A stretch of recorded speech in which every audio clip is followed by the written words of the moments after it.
Dans quel délai doit-on agir en justice pour demander la réparation du préjudice corporel que l'on a subi à la suite d'un viol ou d'une agression sexuelle?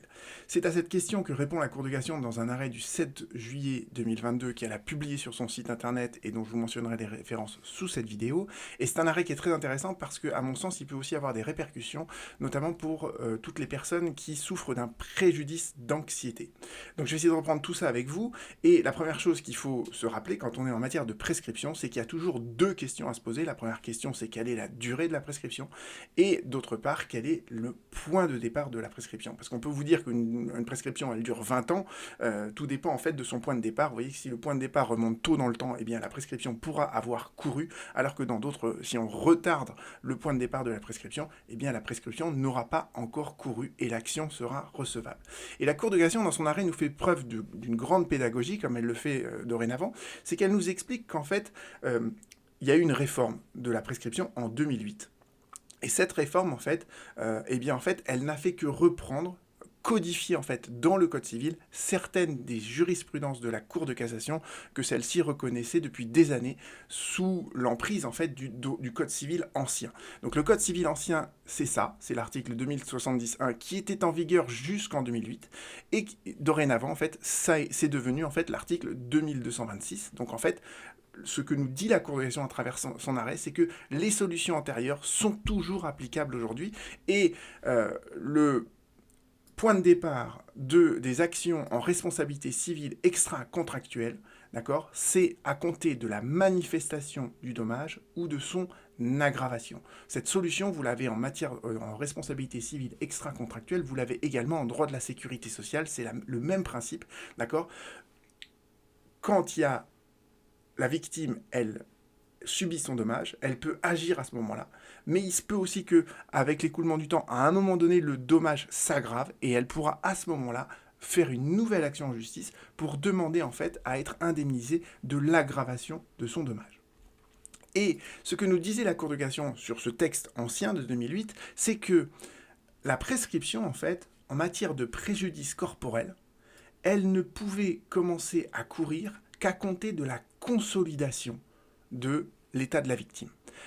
Ça veut dire quoi ça concrètement? C'est une idée très simple, c'est que lorsque le fait générateur de responsabilité survient, d'accord, ça va créer un dommage, et ce dommage, en fait, il va pas être tout de suite consolidé. L'état de la victime va évoluer pendant un certain temps, et tant que l'état de la victime ne s'est pas consolidé, on ne peut pas commencer à faire courir le délai de prescription.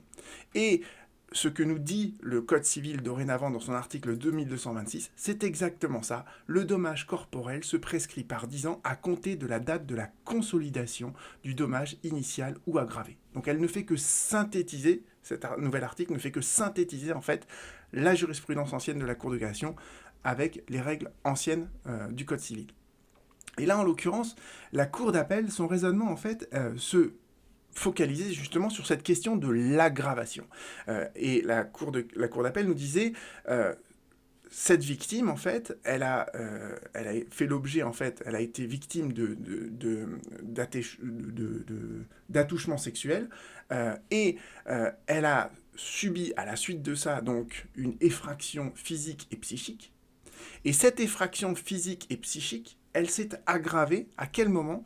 À partir du moment où il a entamé une psychothérapie en 1989. Et cette date de 1989, c'est la prise de conscience de l'aggravation de son préjudice. Donc le délai de prescription pour la cour d'appel commence à partir du début de la psychothérapie. Et donc c'est ça le point de départ. Et la Cour de cassation dit ce raisonnement-là, il est complètement faux. Pourquoi? Parce qu'on est en matière de préjudice corporel. Et donc en matière de préjudice corporel, la question, c'est pas de savoir s'il y a à un moment donné une aggravation. La question, c'est de savoir à partir de quel moment l'état de santé de la victime est consolidé. Et donc la seule chose que devait faire la Cour d'appel, et qu'elle n'a pas fait, c'est de rechercher si le préjudice avait fait l'objet d'une consolidation et à quelle date elle a fait l'objet de cette consolidation.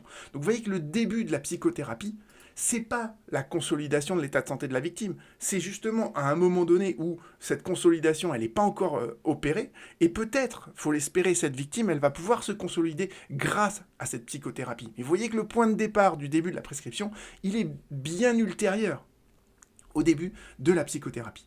Et autre apport que nous donne la Cour de cassation dans cet arrêt, c'est de nous dire, en fait, pour les victimes de violences ou d'agressions sexuelles commises sur un mineur, eh bien, en fait, le délai de prescription, c'est pas 10 ans, c'est 20 ans. C'est ce que prévoit l'ancien article du Code civil tel qu'il avait été modifié en 98 et tel qu'il est repris dorénavant à droit constant, nous dit la Cour de cassation à l'article 226 alinéa 2 du Code civil.